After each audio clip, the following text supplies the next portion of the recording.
What's up, y'all? Welcome to the video. Welcome to the channel. My name is Aaron Kyle Reacts. That's my channel name. I appreciate you being here. Today we're going to be reacting to something that's completely different. It has to do with geography, Germany, to be specific. I think this is going to be a great video. I think it's going to bring new faces. I hope you guys enjoy this video. Let me know what you think about the video, and I'll be sure to answer you. But yeah, let's get right into the video. All right. Lederhosen, Schnitzel, beer, bratwurst, order, bread and beer, complicated history beer, no humor, EDM, and gummy bears that will kind of like give you diarrhea, but it's like worth it. Ugh, those are such horrible stereotypes that every German is so sick and tired of hearing. Want a gummy bear? It's time to learn geography. No! Hey everyone, I'm your host Barbie. So we've conquered He said beer almost 3 times. So I guess that's a stereotype. Okay, we're gonna learn something new today, actually. So Belgium's castle, jumped through Denmark's lagoon, danced through France's forest, and now we've made it to the final boss of the EU, Kingpin Germany. Level 1, begin. Ah, you know why I'm smiling. Yep, Germany has a lot of territorial anomalies. We'll get into that in a little bit, but first, Germany is located in central Western Europe, bordered by 9 other countries. Don't forget little Luxembourg, with small coasts on the north. Okay, so Austria, Poland, the Netherlands, Belgium, Luxembourg. I think I said that right. I hope I didn't slaughter that. I'm sorry. And then there's Germany, the North Sea. Okay, all right. So and Baltic Seas, which they own about 50 small islands. Switzerland. Now, Germany, like the US, is a federal republic which has 16 smaller states, or Bundeslande, each with its own constitution, 3 of which are cities, the capital Berlin, Hamburg, and Bremen, which is actually kind of like 2 cities, including Bremerhaven on the coast, but they kind of act like one entity. Fun side note, Lower Saxony is actually geographically situated further north than regular Saxony. Now let's jump into the fun stuff. Now, we already discussed the Jungholz Quadrupoint and the Vennbahn railway enclaves with Belgium and Austria. However, there's a few more. The entire town of Bussingen am Hochrhein is surrounded by Switzerland, whereas part of the Konstanz is cut off by the Rhine River and surrounded by Switzerland. However, immediately across the river, a small patch of empty land on the German side actually belongs to Switzerland. Finally, they split the island of Usedom with Poland in the north. Germany is interesting because every state in the country has its own distinct culture, dialect, history, food, traditions. I mean, Bavarians will be quite drastically different from Schleswig-Holsteiners. Mecklenburg-Vorpommern will be different from Saarland. This all has to do with the accent. I love it. Holy crap. If you have an accent like that, comment down below. That'd be, oh my goodness, I would love to hear you talk. Oh my ancient and recent history. Basically, in the quickest way I can summarize this, Germanic tribes, Roman wars, Charlemagne, 3 kingdoms, this guy marries an Italian, creating a whole new mess called the Holy Roman Empire, made up of 300 smaller separate kingdoms, states, and dukedoms, which had nothing to do with Romans. Teutonic Knights, Brandenburgs became Prussia, Habsburgs became Austrians, Lithuanians and Poles made their own thing, whereas the Hungarians joined the Austrians. Wars, battles, Napoleon comes over and messes everything up, and finally, German nationalism surges. Napoleon, the smallest person on the planet. Austrians, wars, battles, Napoleon comes over and messes everything up, and finally, German nationalism surges, and in 1871, Otto von Bismarck creates the first proto-German unified state. And then they're all like, oh dang, we came late to this game. We gotta scramble for some colonies. And that's how all of these countries at one point spoke German. Oh, and also keep in mind, like 300 years before this, a German banking company obtained colonial rights to Venezuela for like 20 years. They were looking for the lost city of El Dorado. So technically, you can kind of say Germans colonized the Americas, but it wasn't like a nationalized conquest thing. Fast forward even more, and then you get World War I, the monarchy ends, Treaty of Versailles, they lose land, Nazis come in, World War II, Germany splits in 2 for about 40 years, and then finally, we get the Germany we have today. East Germany consisting of these states is today 40 years, and then finally, we get the Germany we Wow. It's actually quite beautiful. I'm not even gonna lie.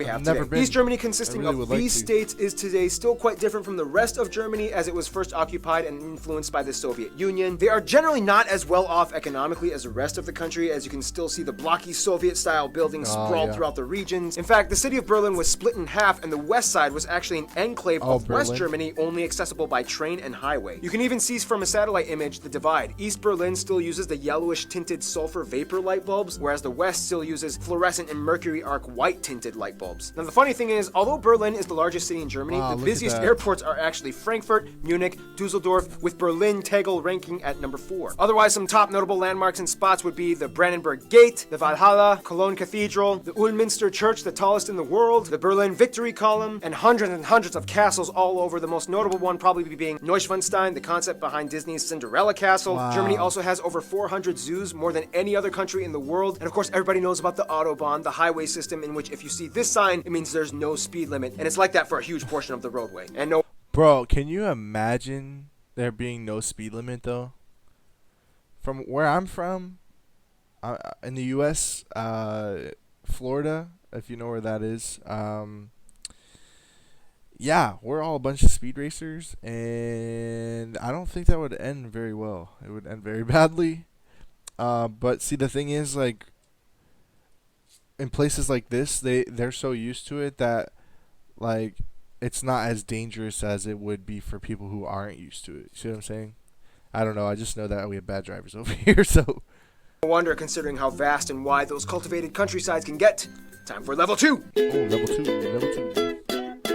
Okay, think of it this way. In Germany, the more down you go, the more up you move. Basically, Germany lies on the Atlantic shelf in the north that starts with the mudflats in the North Sea. Seriously, this island right here is accessible only for a few hours by foot until the tide comes and floods everything. Then everything just kind of creeps up into the Alps in the south by Bavaria and Baden-Württemberg, with the highest mountain, Zugspitze, located right along the border with Austria. Kind of like France, Germany is filled with a vast irrigating network of rivers like the Spree, Elbe, Weser, Rhine, and of course, the mighty Danube that starts here. About a third of the land is arable and another third is woodland, and after millennia of civilization, Germans have cultivated the crap out of their country. Most agriculture, of course, happens in the North Flat Plains and the central regions of the country, which is, by the way, kind of like Europe's Tornado Alley. Due to its position sandwiched between the Arctic blasts of Scandinavia and the moist, warm jet streams of the Mediterranean below, Germany can be an atmospheric war zone in the summer. There are more tornadoes on average in Germany than any other country in Europe. Speaking of flat... Holy crap. Tornadoes are no joke. Let's just talk about that. Oh my gosh, that's scary. Farmland, Germany is the world's largest rye and hop producer. Germans abso-freaking-lutely love their bread. There are over 300 different kinds of bread in the country, more types than any other country in the world, and almost every meal incorporates some kind of slice or small bun or Brötchen of bread. Hast du gluten-free? Nein! Germans are heavy meat. Nine! Oh, no bread. Oh, gluten-free bread is what he asked. Oh, look at this meat.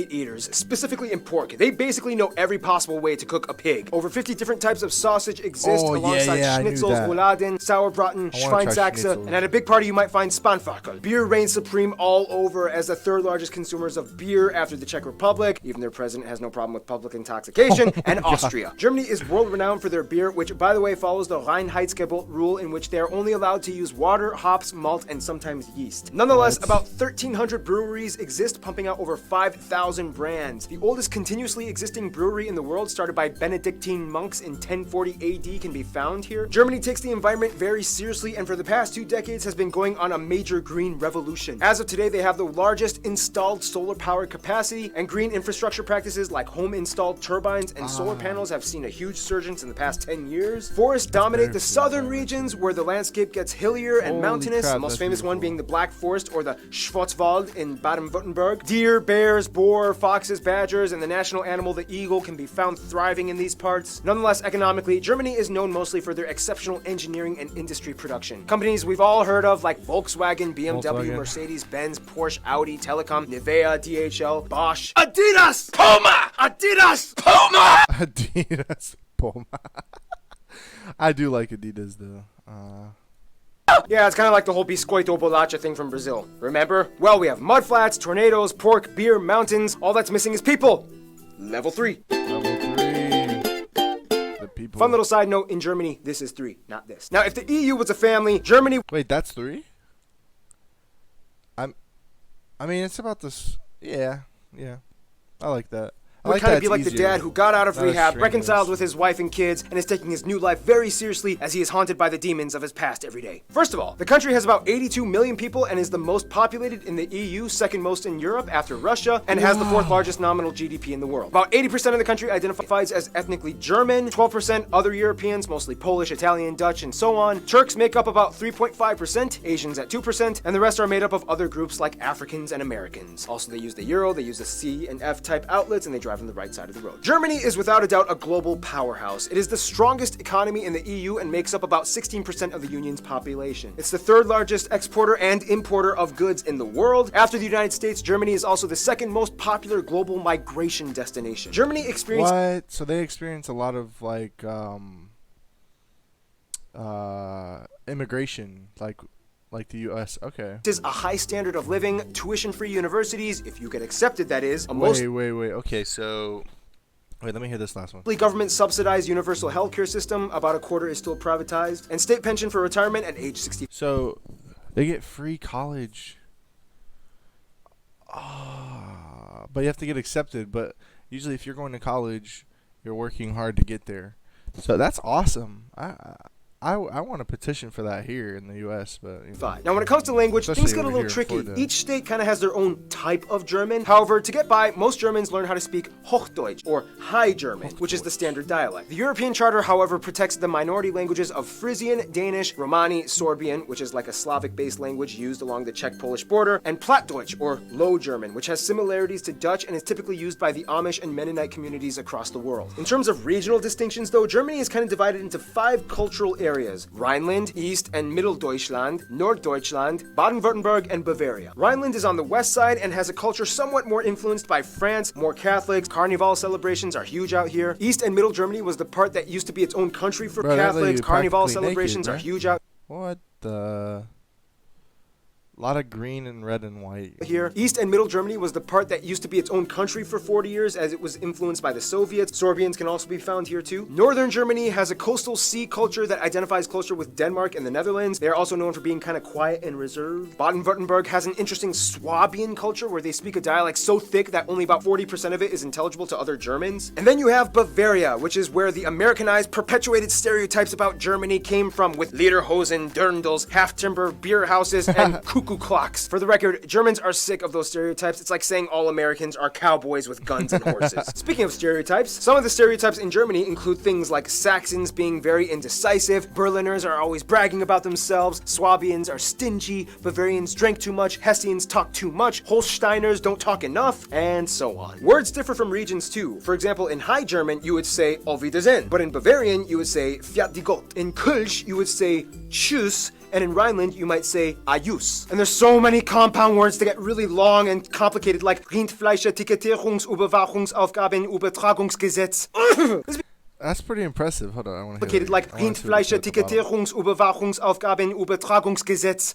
Technically not a word. This is because many words are mehrtudig, or ambiguous words, that are kind of elongated to give off an extensive meaning. Germans have very vivid imaginations and make up words for everything. Like my favorite word, Backpfeifengesicht. Not this time. By the way, for the record, this letter makes a double S sound. However, spelling reformers have tried to decrease the usage of this letter in recent years, which has led to some protests. Germans also love dubbing everything from foreign media into German. Some like this, some don't, but either way, it's here to stay. About 60% of the country identifies at least nominally as Christians, split between Protestants and Catholics. Germany was even the birthplace of the Protestant Reformation, split from the Catholic Church by Martin Luther. Otherwise, the rest are mostly agnostic or irreligious, with a noticeable community of Muslims, mostly from the huge Turkish and Middle Eastern communities, at Only about about 5%, 5%. as well as a few Jews, Buddhists, and Hindus rounding up the remainder 1%. To kind of get a feel of what it's like to be German, you kind of have to understand where they've come from. After World War II, they kind of had a lot of work to do. However, it wasn't until the mid-50s and early 60s that the Wirtschaftswunder, or economic wonder, happened, to which almost everybody got to work. Basically, this guy envisioned and implemented a social market economy combined with free market capitalism Volkswagen. alongside socialist policies that established fair competition in a welfare state. GDP increased by 80%, investments by 120%, labor forces were utilized to the maximum. Things started to get better. In Germany, all children are corralled into general public schools until age 10, when they are given the option to enroll in 3 different types of middle schools. Gymnasium, wow. geared towards focusing on higher linguistic, mathematic, and science fields for universities, Realschule, a middle ground type of school, and Hauptschule, a school that is geared towards helping kids that seem to show promise in specific vocation or trades. Wow, that is so cool.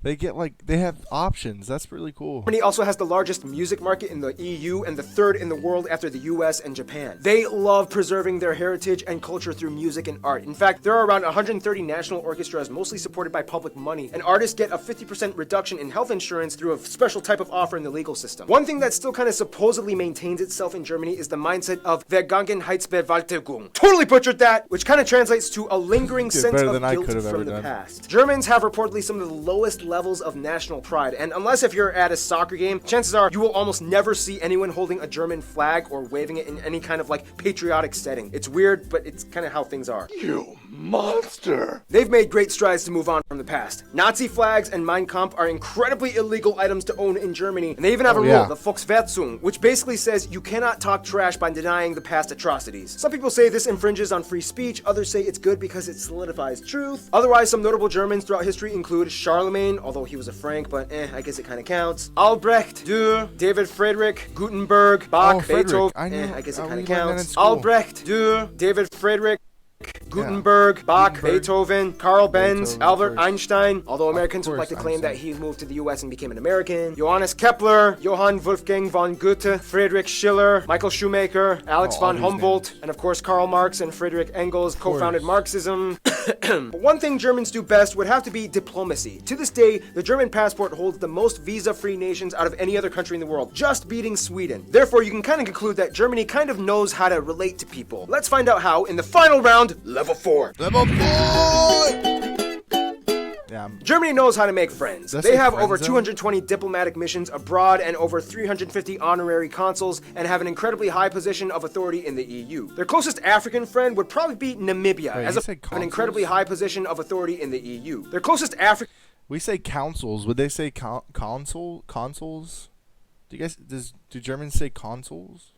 Friend would probably be Namibia. As a former German colony way back in the 19th century, Namibia held on relations, and to this day, German is still a recognized language in Namibia. Germans have been supporting and sharing ties both economically and ideologically for over a century. India and South Korea are really close friends in Asia. India supported both East and West Germany during the Cold War, and after reunification, they were like, woohoo, even better! And Germany is to South Korea what Japan is to France. They love to piggyback off of each other's ideas and cultures, especially in the automotive industry. Many South Koreans were sent to Germany after the Korean War to work abroad and study, and Germans have been growing in fascination with visiting South Korea. The US is probably the closest ally outside of the EU. About 30% of Americans claim German heritage, and after World War II, the Marshall Plan allowed the US to give post-war aid to Germany, which helped kickstart the economic recovery. Germany was a key figure in the formation of the State of Israel after World War II, which after the Holocaust left an obligation to invest in the building up of a Jewish community. Turkey is probably the closest Middle Eastern ally, as the Turks make up the largest Asian demographic in Germany, although many of them may or may not also identify as Kurds, but since Kurds don't have a state of their own, they usually go under Turkish passports when immigrating and are documented as such. Their best friends, however, would probably be literally all their neighbors. The thing is, Germany is kind of like Bosnia and Herzegovina, in which, by default, they kind of get friends based off of the regional alliances. Bavarians get along with Austrians, Baden-Württembergs get along with Switzerland, East Germany has good relations with the Slavic countries, the Rhine states love Belgium, Luxembourg, and France, and the North side loves the Netherlands and Denmark. France, though, is kind of like the trophy wife of Germany, as the two have had an angry start but then eventually fell in love and worked together beautifully. France is like the beautiful, flashy spokesperson for the EU that stands in the spotlight as Germany stands in the background, managing all the money and logistical work. In conclusion, although Germanic peoples have existed for thousands of years, an actual unified German state didn't appear until kind of recently, and the brief time that they've been around,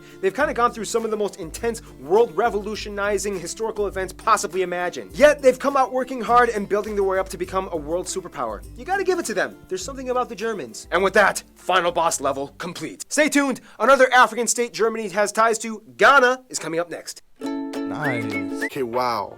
What a great video. I really enjoyed it. I learned a lot of new things. And yeah, I appreciate all the love and support. I will be reacting to something similar to this. And if you have something you want me to react to, just let me know in the comments. I'll be sure to react to that next. Yeah, I'll see you guys in the next one.